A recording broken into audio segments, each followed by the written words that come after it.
Bonjour, donc nous reprenons notre étude de cas pour la deuxième partie, et donc avec un financement par emprunt. Alors je vous rappelle, dans la première partie, on faisait un investissement de 11 000 kg qu'on finançait sur ses ressources propres. On avait conclu, si je bien, que le projet d'investissement est rentable selon le critère de la vanne de l'indice de profitabilité, mais il est faiblement rentable, on récupère que très tardivement les fonds investis et le tri est proche du taux d'actualisation, donc c'était pas, en un mot, c'était pas génial. Donc ici, dans cette deuxième partie, on va se demander si on finançait cet investissement en partie par un emprunt, si ça n'améliorait pas donc la vanne, le tri, etc. Donc, si ce financement n'était pas plus profitable à l'entreprise qu'un financement sur ressources propres, donc de 11 000 kg. Alors ici, on vous propose que l'entreprise fasse un emprunt de 4 400 kg. Il y a une partie pour financer les 11 000, donc une partie importante va rester à financer par l'entreprise. Le taux d'intérêt de cet emprunt, ça serait 5% par an, d'accord ? 5%, c'est pas par mois, c'est donc par an. Les taux d'intérêt sont généralement toujours donnés en année. Et ici, la durée de l'emprunt, c'est 5 ans. Donc voilà. Et la modalité de remboursement, c'est par annuité constante, qu'on appellera A.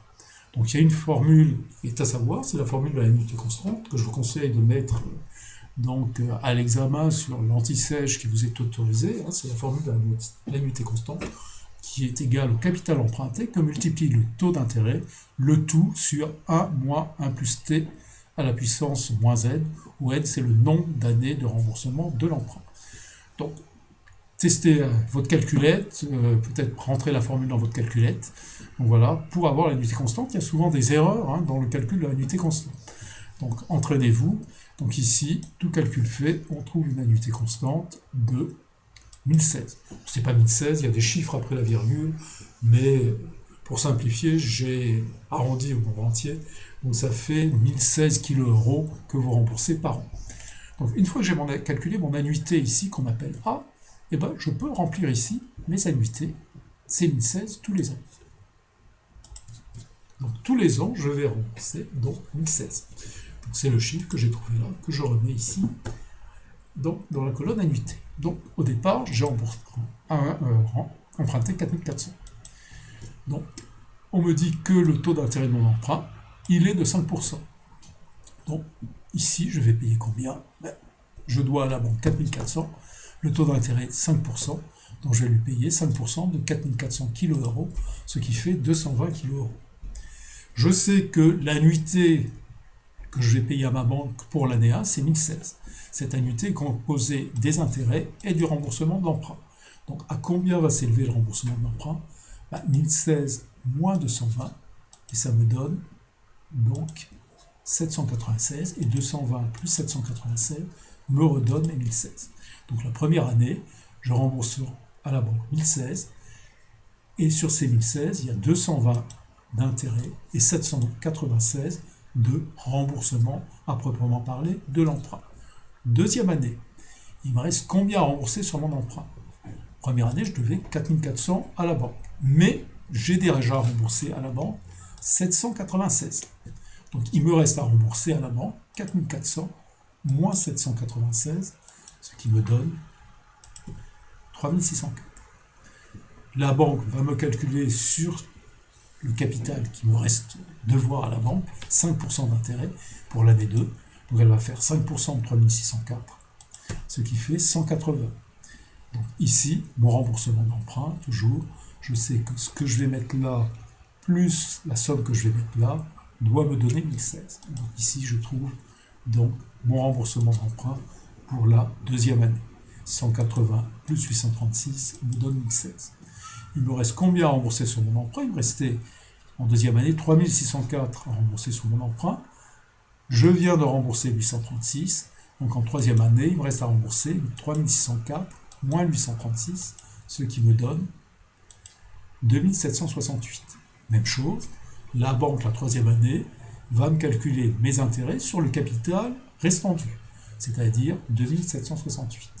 Donc ici, elle va me calculer 5% de 2768, ce qui donne 138, et donc j'en déduis combien je vais rembourser sur mon emprunt cette année-là, puisque 138 plus le chiffre que je mets là doit me donner 1016. Donc ici, j'en déduis que mon remboursement sera de 878 pour l'année 3. Année 4, même chose, il me reste combien à rembourser sur mon emprunt? Il me restait de l'année 3 à rembourser sur mon emprunt 2768. Je viens de rembourser 878. Donc l'année 4, il va me rester à rembourser 2768 moins les 878, ce qui me donne 1891. Même chose, année 4, la banque va calculer sur le capital restant dû 5% d'intérêt, et ce qui me donne 95. Vous remarquerez que plus les années passent, plus les intérêts diminuent, puisque j'ai de moins en moins à rembourser à la banque. Donc ici, j'en déduis quel va être mon remboursement d'emprunt. Mon annuité constante, c'est 1016, j'ai 95 d'intérêt, donc 95 plus le chiffre que je vais mettre là, doit me donner 1016.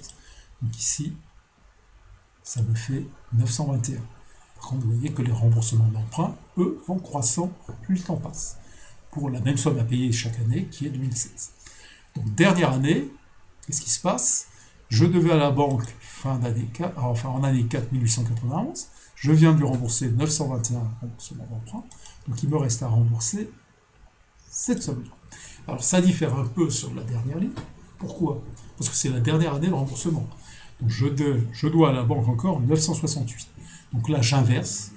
Je sais qu'ici, il faut que je rembourse sur l'année 968 à la banque pour solder mon emprunt. Et donc, j'en déduis ici le montant des intérêts, puisque les intérêts que je vais mettre là, plus le 968, doivent me donner 1016. Donc là, j'inverse sur la dernière ligne la procédure que j'ai suivie sur les autres. Je commence par mettre le chiffre de remboursement d'emprunt pour clore mon emprunt. Je devais 968, je suis obligé de rembourser 968 pour clôturer mon emprunt. Donc voilà, ça me donne donc ici un emprunt qui est clôturé à la fin de l'année 5. Donc ça va me changer mon tableau des FNT par rapport à la première partie. J'avais mon tableau des FNT qui était là, mais ici je vais devoir le calculer année par année. Pourquoi? Parce que les intérêts de l'emprunt vont venir donc affecter mes flux nets de trésorerie.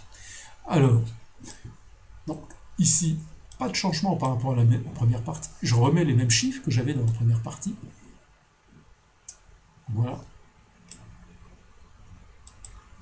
Donc là, il n'y a pas de problème. Mais c'est ici, je vais rajouter une ligne qui est égale aux intérêts des emprunts que j'ai calculés. Donc, ici, je vois que pour l'année 1, j'aurai 220, année 2, 180, année 3, 138, année 4, 95 et année 5, 48. Donc ici, je mets mes intérêts d'emprunt. Voilà. Donc ça me fait maintenant mon résultat, je vous rappelle, c'est mes ventes moins toutes mes charges. Donc ici, il y a une charge en plus qui est venue se rajouter par rapport à la première partie, c'est les intérêts d'emprunt. Et donc je vais avoir un résultat qui est plus faible que dans la première partie. Donc voilà. Je pense que vous avez compris, je peux mettre directement le résultat. Voilà. Alors, évidemment, comme j'ai plus de charges, donc je paierai moins d'impôts, puisque le résultat est plus faible dans la deuxième partie que dans la première. Donc ici, mon taux d'imposition, je vous rappelle, est toujours de 40%. Donc je vais devoir payer à l'État 40% de 760. Donc voilà, ce qui me donne 304. Et même chose, donc ici, 40% de 800. Voilà.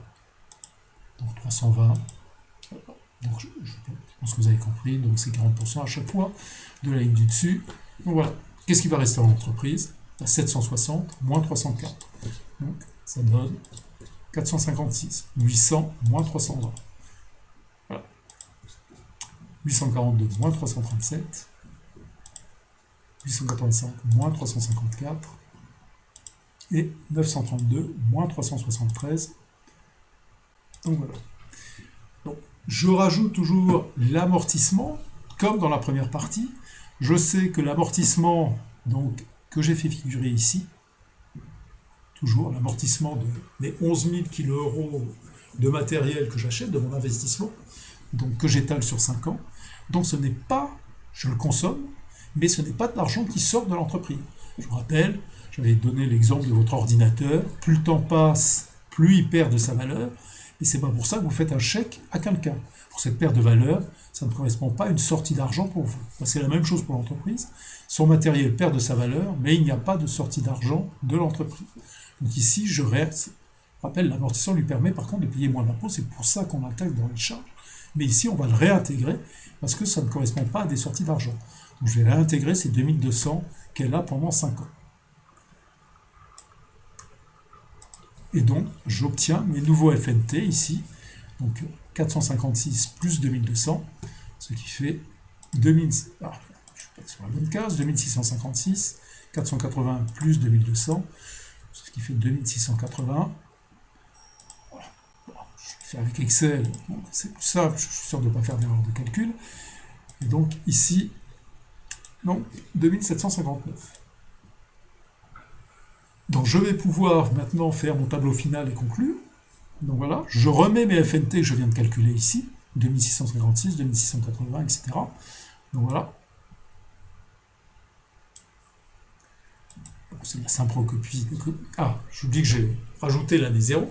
En effet, l'année 0, c'est l'année où j'investis, donc mes 11 000 kg euros. Donc voilà. Et l'année d'après, je commence à avoir 2656, puis l'année suivante, 2680, et ainsi de suite. Par contre, ce qui change par rapport au tableau de ma première partie, c'est l'emprunt. Si vous regardez votre tableau de la première partie qui était là, donc ici, j'avais bien mes 11 000 euros, et je rajoute une ligne qui est consécutive à l'emprunt. Pourquoi?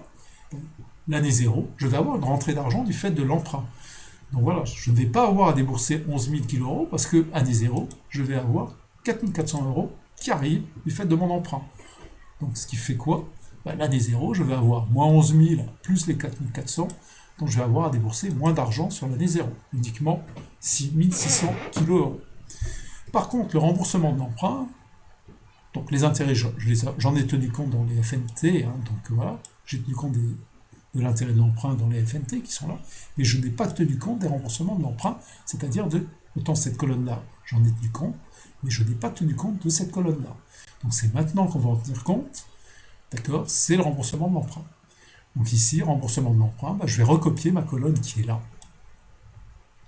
en remettant pour l'année 1, 796 en remboursement d'emprunt, 836 pour l'année 2, 878 pour l'année 3, etc. Donc ici, je fais figurer mes remboursements d'emprunt. Évidemment avec un signe négatif, puisque rembourser des emprunts, ça vous fait de l'argent en moins. Ça veut dire quoi? Que votre FNT sur l'année 1, ça va être 2656 moins 796. Voilà, donc ça fait... Voilà.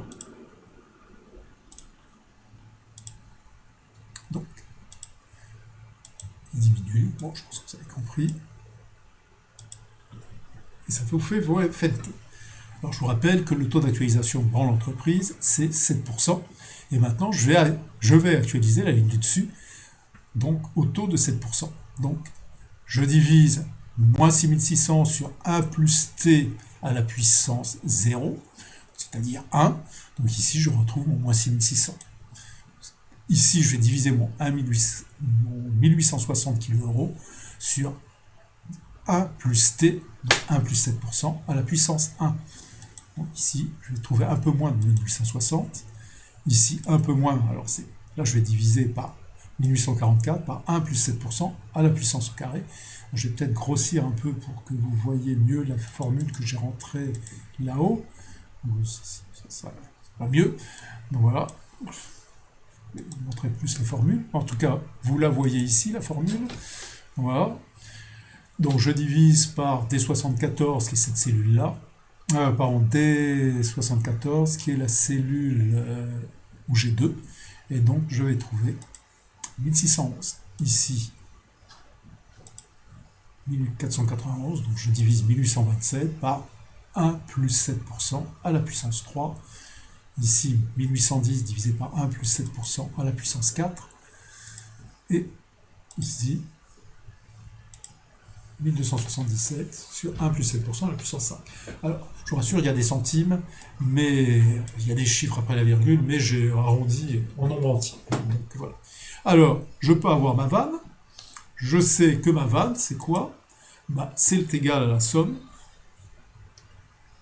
Pardon, je l'ai mis, donc c'est la somme